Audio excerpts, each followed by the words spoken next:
waiting to listen to your poetry. Excellent. So let me start. So I want to ask some of the older people here. Remember when you were in school?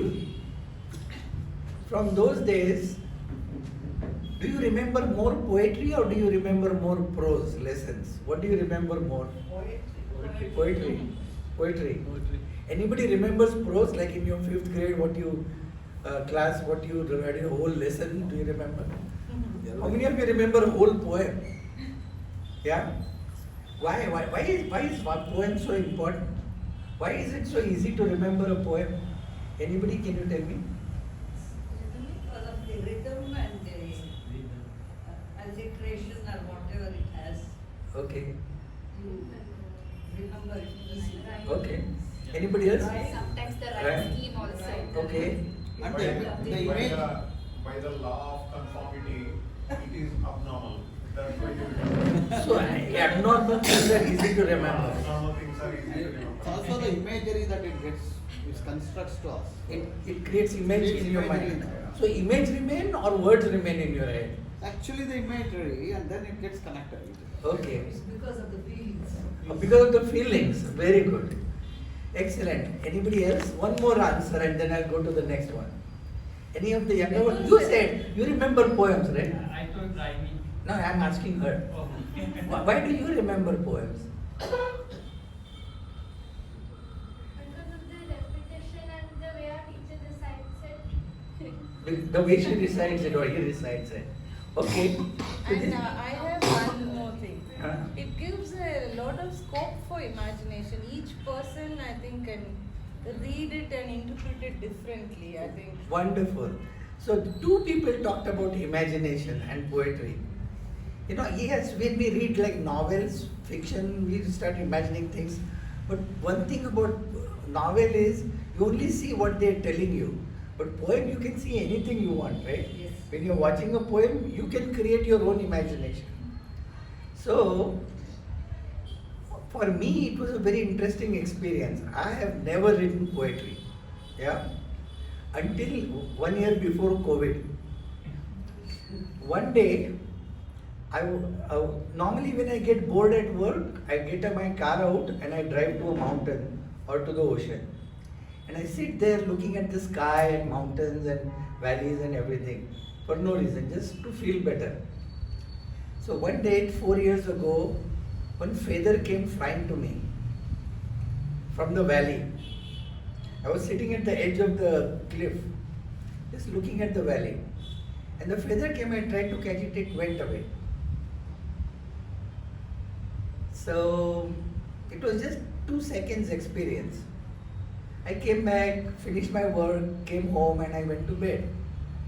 3 o'clock in the morning, I woke up and I remembered that moment when I tried to catch the feather, a 2-second moment. And suddenly in my head, a flash of light happened. And I saw that moment where I could not catch the feather as my whole life. And for the first time in my life, I wrote a poem. And it was called Unstuck Feather. That's the poem that Rohini is going to create a dance on, but in Hindi, because I wrote it in English and one of our musicians, he sang it in English in Hindustani classical style. And I said, stop singing. Yeah? You can't connect that. So then I said, okay, I'll first translate it in Marathi, then I translated it in Hindi. And now it sounds okay. It sounds good actually. Yeah. There's words sound okay, but music sounds beautiful. So that's how I started writing poetry. So that was your Valmiki moment. Yes. I don't know whether it's Valmiki or whatever it is. But then I started writing all my poems. I have about 300-400 poems. All were written between 1 o'clock at night and 3 o'clock at night. Yeah? I tell people my best thoughts come to me when I'm not thinking. Yeah. And you know, our mind has a way of connecting the dots. You know, if we sleep, we stop thinking. Actually, our mind starts working when we stop thinking. the neural network in our head starts working. It takes all the information we have taken from the world, it starts connecting. And it's easier. Have you ever woken up and come up with an idea? Anybody? Yeah. Yeah? That's why, because the brain makes connections. So anyway, so poetry is like that. When brain makes connection outside of our logical thinking, it takes on a form of a poetry. So I want to give you one example and then I'll read out some of my poems. So during pandemic, on the TV I watched thousands of people leaving cities, walking home, hundreds of miles, thousands of miles. The police beat them up. Some people had like swollen legs. Some people died also. People walked all the way from Mumbai to Haryana also. Yeah, and it was a very painful experience, right? So I wrote a poem called Pandemic. Now you will see the power of poetry. There's one, I had posted it online, Kindle, everyone. There's one woman who in Hawaii, she's a music healer, so she heals people with music. She sent me a message saying, I liked your poem. I'm going to take 4 lines from that poem and sing it. So I'm actually going to play that music for you. So this was 4 lines from my whole poem that she turned into music. And so I called that music Together. Okay? Give me 1 second, I have to find it. I'll find it any second now. Okay. Ready?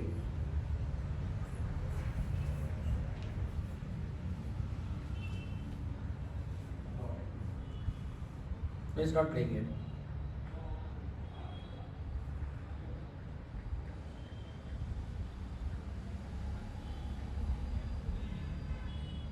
Your phone is dead now. No, it's not.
Just 4 lines, and she felt like singing it.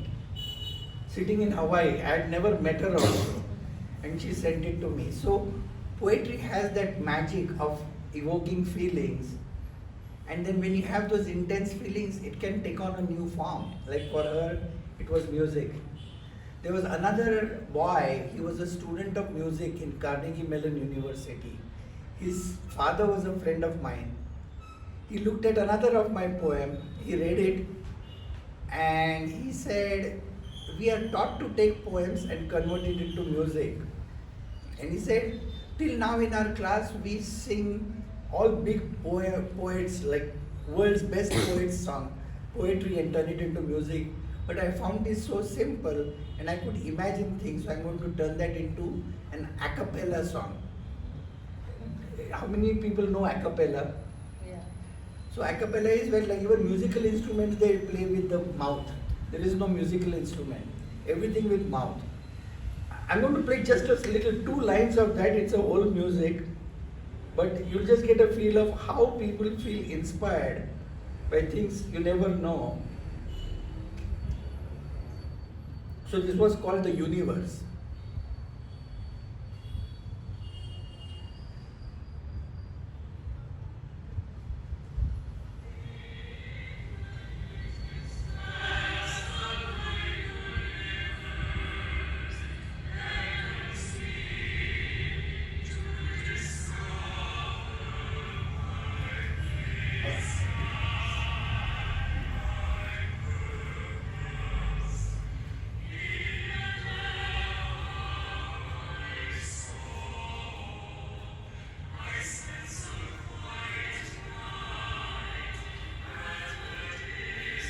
Anyways, I'm just going to keep it at that. Just wanted to give you a glimpse of, in today's world when we are all connected online, you never know where your poetry goes and what effect it can have. Another of my friend, who's my editor of all my books, her father is a therapist. And he told me that when he read the book of poems, it didn't feel like my poems, like Uday's poems, it felt like his inner voice talking to him. So he got an idea. He said one of his patients was losing memory.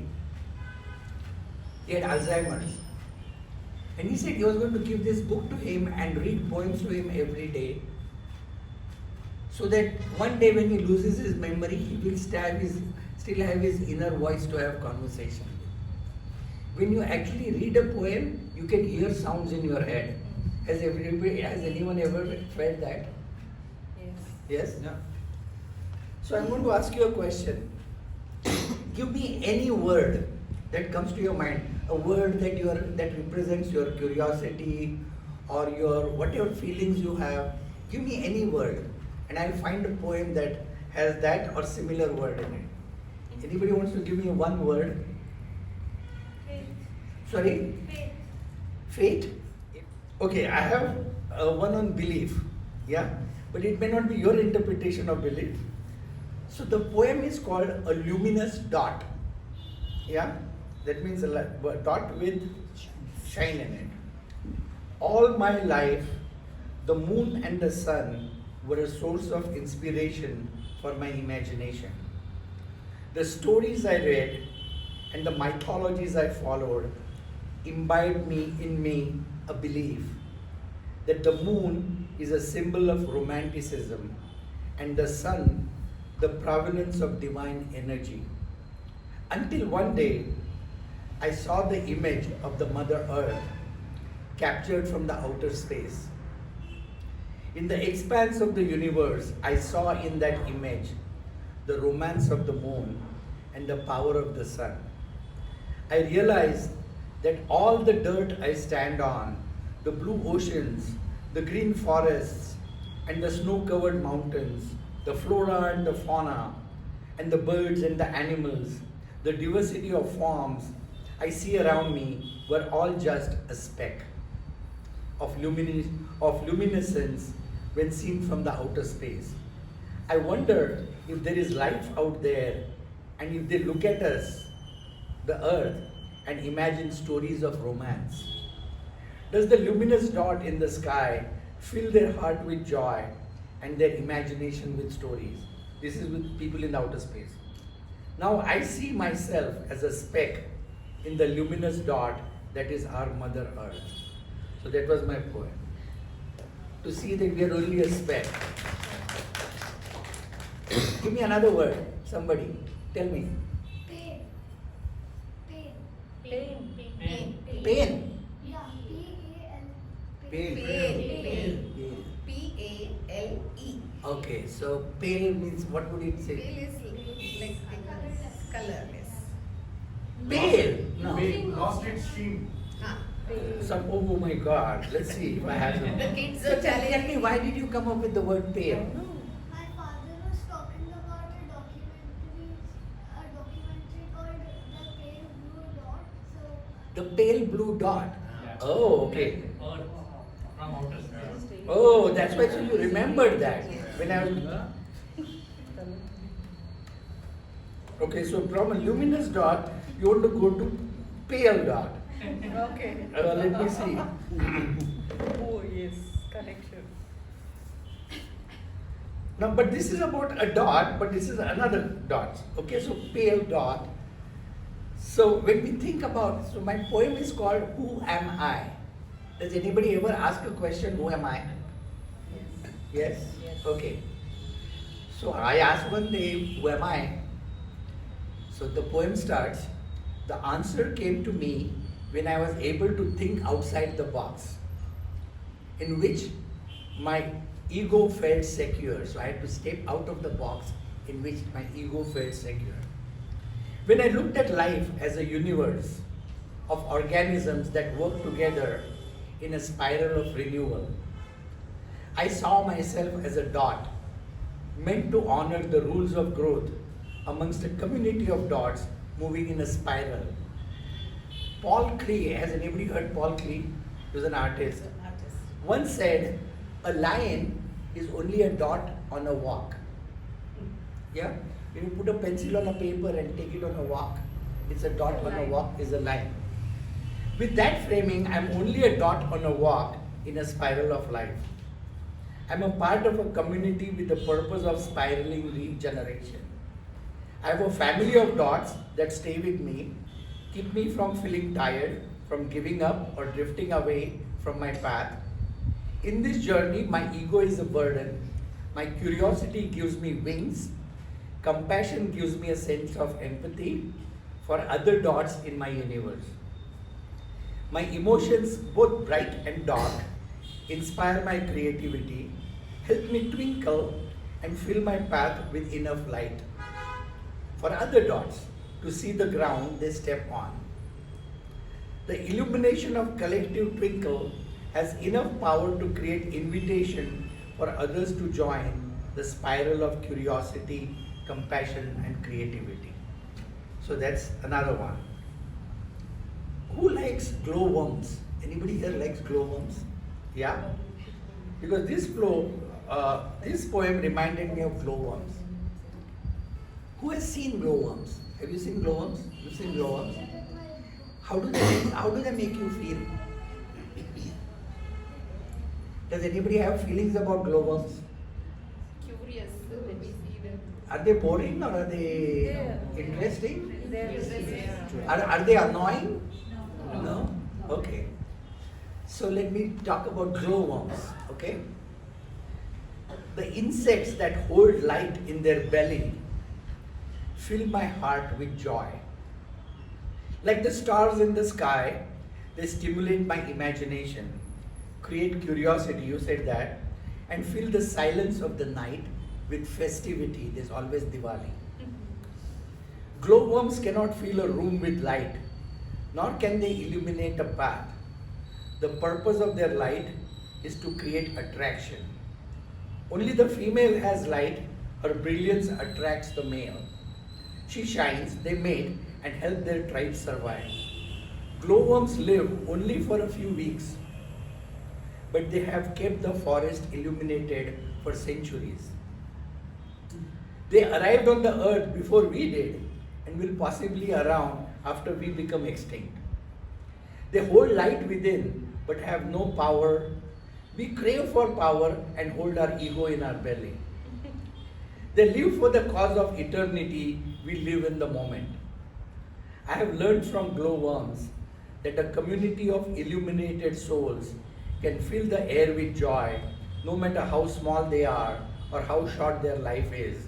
The cumulative effect of enlightened beings is sparkle in the air, inspired imagination, and a life full of wonder.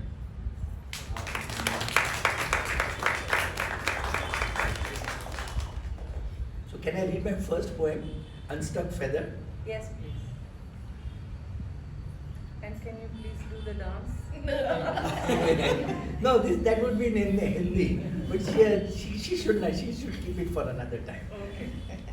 So a gentle breeze lifted the feather and carried it away as I tried to catch it. I was disappointed. that my craving for the soft and tender feel of the feather, my desire to own it, was not fulfilled. As the feather disappeared and blended with the landscape, and the cold breeze brought me goosebumps, I had a moment of clarity. I am the feather. I was meant to belong to a mother bird. I had a distinct identity that was tied to my flock.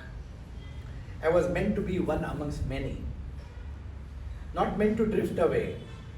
It was drilled in me that just like humans, feathers are social animals. But my circumstances and my loose connection to my flock got me unstuck. Now I feel closer to nature. I feel free to wander. I feel free from the weight of my ego. Fear does not stop me. I love riding the winds.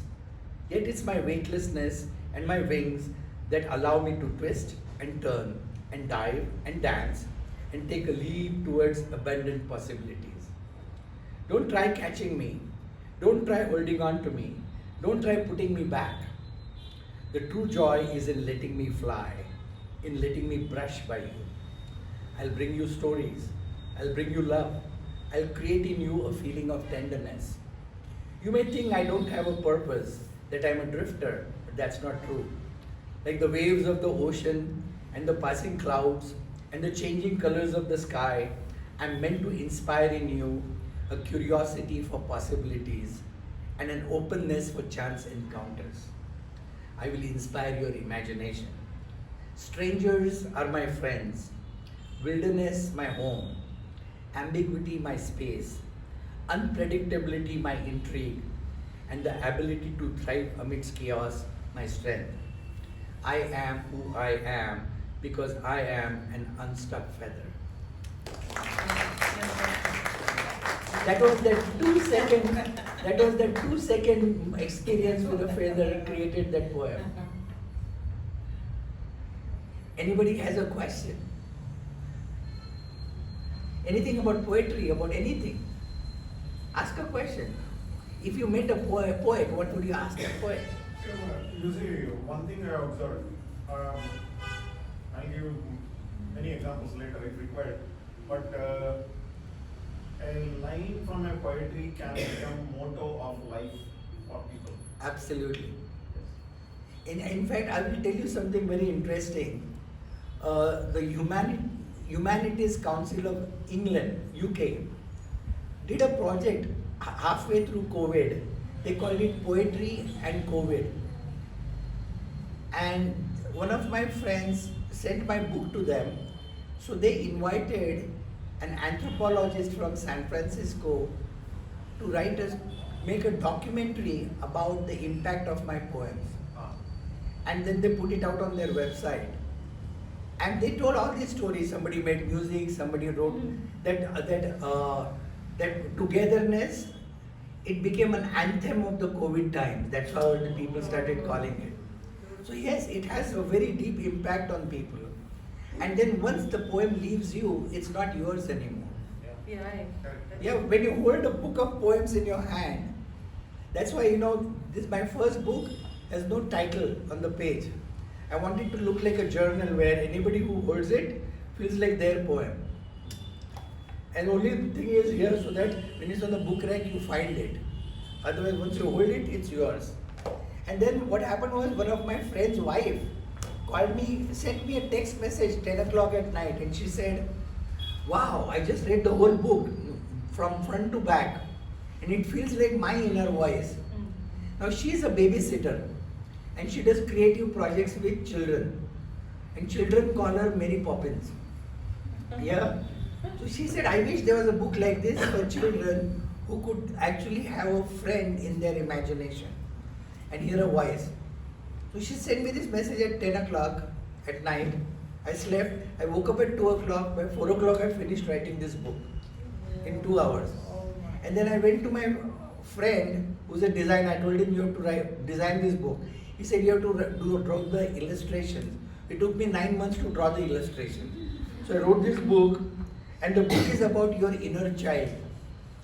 And the book is about, for children between the age of 5 to 12, and telling them growing up doesn't mean becoming older. Growing up doesn't mean becoming like older people. Really, growing up means keeping your inner child as your friend. Because your best friend is your inner child. Do you ever talk to yourself? Yeah?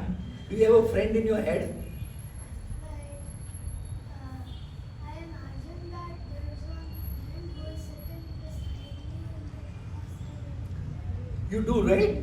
See, look.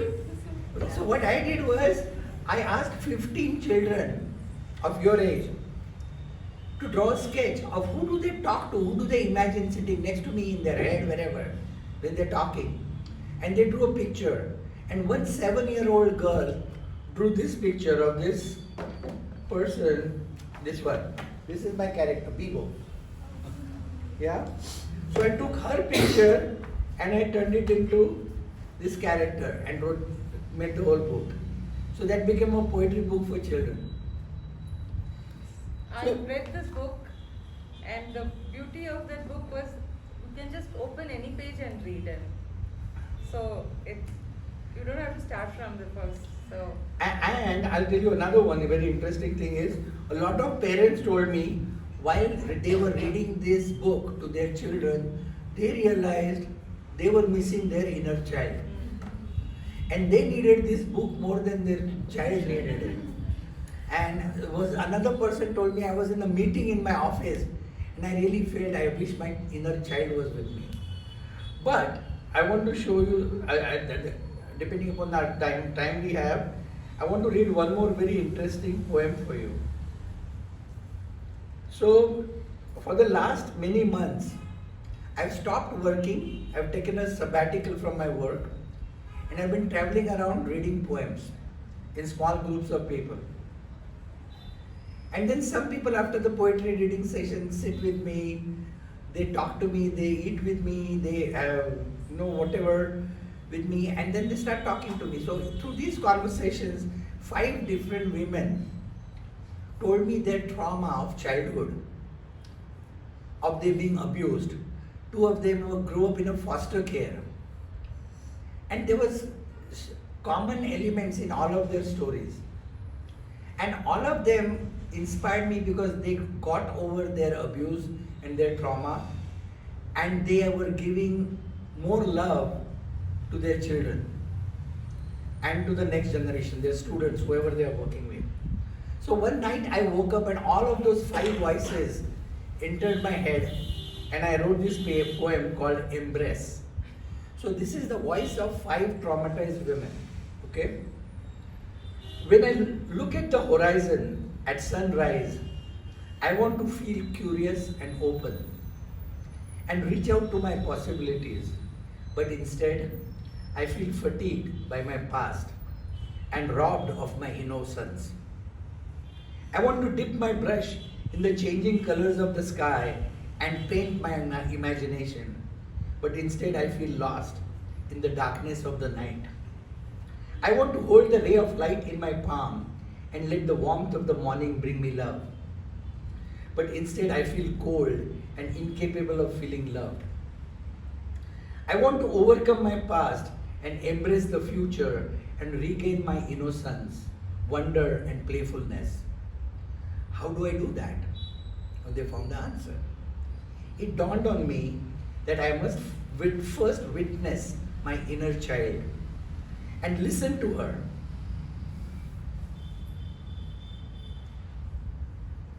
And listen to her as she pours her heart out.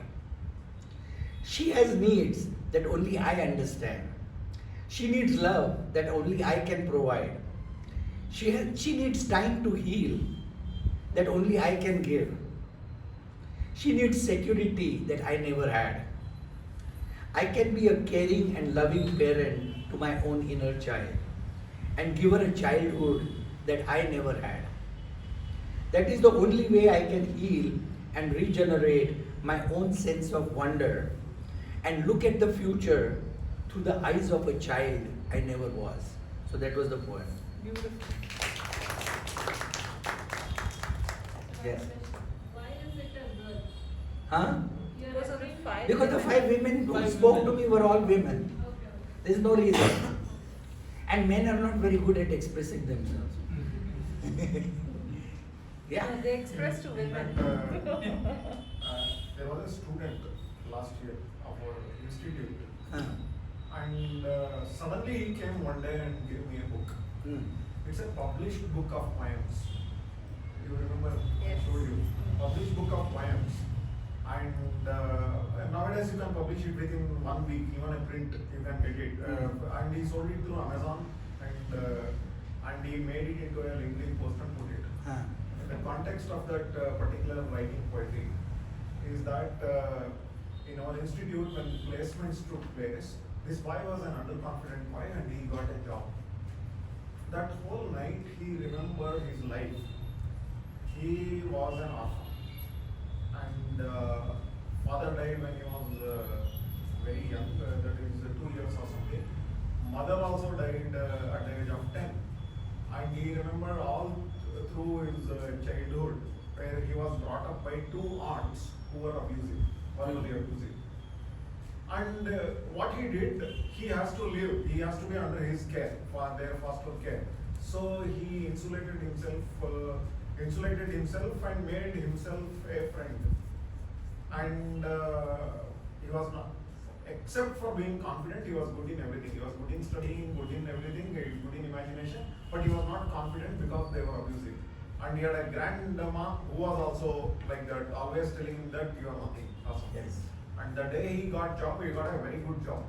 And the whole night he sat together and wrote all his feelings into 120 poems, one night. Very good. And then, That is fantastic.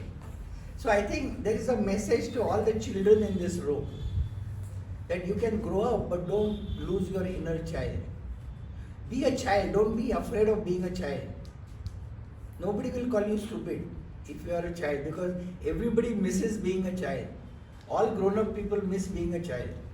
And if I may add to whatever you're saying, I think children, they don't take themselves so seriously. Yes. As adults we do. Right. Like if a child falls down, you just get up, pick himself up or herself and keep running.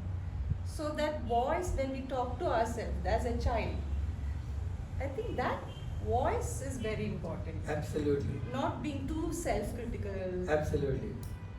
And see, when I went to a design school in Ahmedabad, and on my first day in my design school, my professor came to me and he said, first year of design school is always foundation year. And he said, you're going to do 2 things. One is unlearn everything you have learned in school. Yeah? Everything that people have told you is right, wrong, forget all that. Erase that. Make your mind clean board. And number 2, reclaim your childlike freshness. Which means what they told me, we were all 17 years old. Okay? And they said your mind is corrupted by education. Now what you want to do is, you want to be as curious as a child. Don't question why you are questioning somebody. What the last slide of Rohini's. Question everything. Don't wait for answer to come. Keep questioning. Answer will come someday. But I think it's very important to question everything you see and then look around for an answer. Be curious about everything. Albert Einstein once said, imagination is more important than knowledge. Because knowledge only tells you what is, but imagination tells you what can be. And I think everybody sitting here, if you want to grow up to be something different from what you see here, everything you see is boring, but what is possible is more exciting. Yes. So you need to apply imagination, and to apply imagination, you have to be curious, and to be curious, you have to be fearless. Yeah? So I will read one last poem of mine, which I wrote, I think, last week.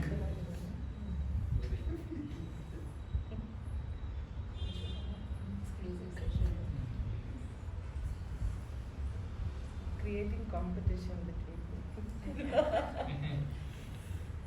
That's true. Jyoti tried so that we both could fight. Give me one moment, huh? Spread over 2 days. Right? You can spread it over 2 days.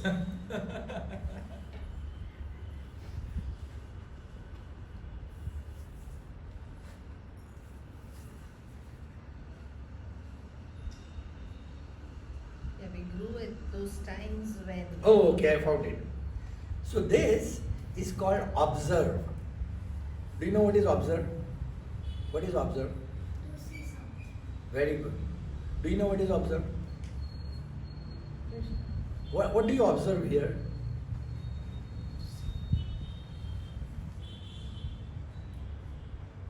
Anything. What do you see? Me. Yeah, both of you. I see lots of people. Okay.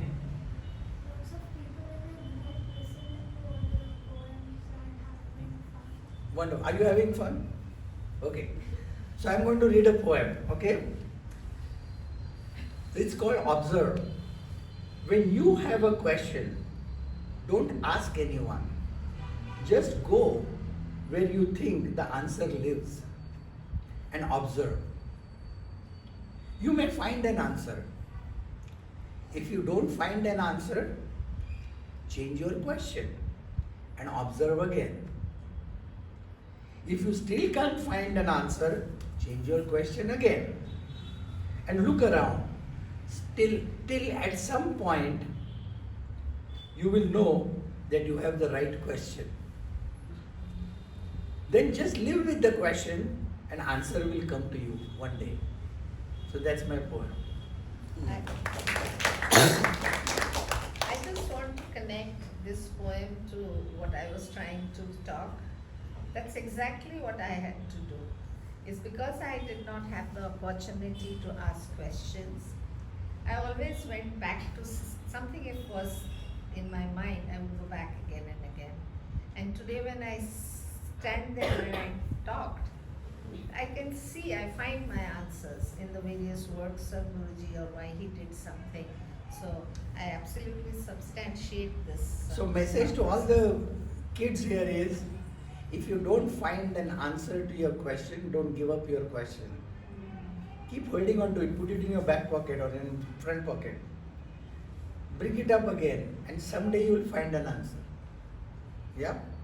Don't give up your questions. If somebody tells you stupid question, wrong question, just live with it. You'll find an answer. So that's it. Thank you. Wow. I was wondering, had not that feather Come. to you and you tried to, where would these poems be? Had not that come? Good question. So I asked the same teacher who told me to preserve my child, forget all the learning. I went back to him. He is now 78 years old. I asked him what happened. Why did I start writing a poem? So he narrated a poem by Iqbal. It's an Urdu poem, and that will answer your question. It says, हजारों साल नरगिस अपनी बेनुरी पे रोती है, बड़ी मुश्किल से होता है पैदा चमन में, बड़ी मुश्किल से होता है दीदावर चमन में पैदा. And the explanation is that for hundreds of years or for a long time, there was a bird blossoming in darkness, in a jungle, unseen, uncared for, unnoticed. And one day when it was ready to bloom, somebody happened to pass by and his eyes fell on a blooming flower. And he said it was a coincidence that all these years it was unnoticed. Just when it was ready to bloom, somebody passed by and saw the eyes. So he told me that your moment with the feather was the moment of blooming. All these years, the life you were leading with curiosity, everything that you were seeing with an open mind was forming a bud inside you. And it said, you didn't write the poem came to you. And he said it was the time, it was the right time when your consciousness was ready to notice a blooming flower. And if I had not seen that feather, probably I may never have seen it blooming. One more observation. One more observation on this particular thing. At that moment, your mind was highly tempered to write a poem. So, if not feather, if a leaf were floating, you would have written a poem. I don't know. You don't know. I don't know. We don't know. We can always say predict. What if this one had happened in history? What would have happened? What happened, happened. And what happened, happened for good. That's why we are sitting together. If that feather had not happened today, we would be ending after Odyssey. देखिए, आप क्यों कवि बने हैं? आप जवाब दे या न दे, मुझे लगता है रोहिणी जैसी बीवी सामने पाकर आप कवि बने।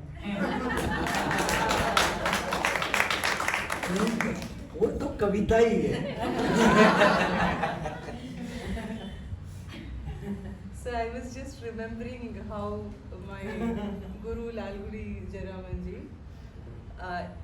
these experiences, like that moment, he saw the leaves during fall season, and they don't fall down like that. So just go like this, go like this, go like this, and then top. So he used that in a music. Tadadhim, tadhim, jam tanam tatom tadhim, na na na na, dhim dhim dhim dhim, like that, It goes like, it doesn't come down, fall like that. I was just thinking of that when he said feather. It's Sir, when that you moment of creativity is. When you wrote that poem on Glover, did you do some search about the life cycle or the life history of that? So I went to a boarding school in Panchgani, near Pune. I was there for 4 years, between my 8th standard and 11th standard. And my dormitory had a wire mesh outside. And the whole wire mesh used to be lit with glowworms. And then during monsoon, there would be rain sound and glowworms. During other times, just glowworms. So I grew up in that age watching glowworms. When I was missing my mother and my father, my glowworms were my companions. Because you have gone into the depth of the. No, I was not. I used to talk to them. They never talked back to me, but I used to talk to them. Okay, I'm going to read one more poem. Since nobody is asking me to go, I'll read one more. A life of wonder. Yeah? This is for you guys, okay? Remember. Imagine an earthen pot with a wide opening. You have to imagine, okay? Put it in take an image in your head. Imagine an earthen pot with a wide opening and infinite capacity. So it has no limit. You can take as much as you want. Yeah? It has a purpose to contain anything that will fit its capacity to accommodate. It lends its contents a touch of fragrance. Has anybody drank water or chai from earthen pot? Yes. So it lends its contents a touch of fragrance it inherited from Mother Earth. It has many functions. It will preserve its contents and keep it at comfortable temperature as long as it lives. You can cook in it or even turn it into a filter. When you stir the pot, it produces blended outcomes. When you put it on fire, it leads to magical transformations of hybrid contents. An earthen pot has unique instincts, qualities, and resilience. Above all, when it served its purpose, it blends into Mother Earth. An earthen pot with a wide opening and an infinite capacity is the life of a curious and open mind.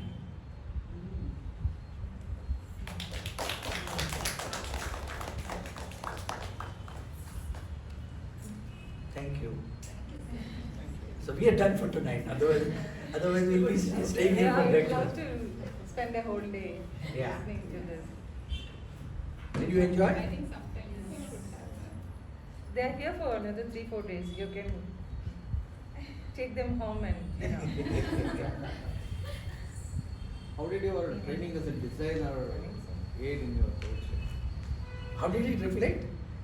I think, as I said on the first day, I was taught to not just believe in everything, but learn things but unlearn things also. Don't be dogmatic about anything. That's the only way you can see what actually is in front of you and not just your biases affect. And I think that's what shows me what I normally don't see, because when I see with a certain glass, I only see what my glass shows me. But when I'm curious, I can see what is behind me also.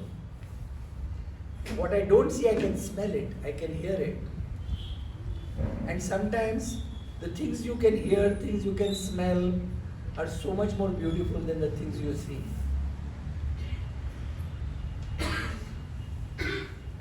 In this book, I've written, what you see with your eyes is what exists, but what you see with your imagination is what is possible.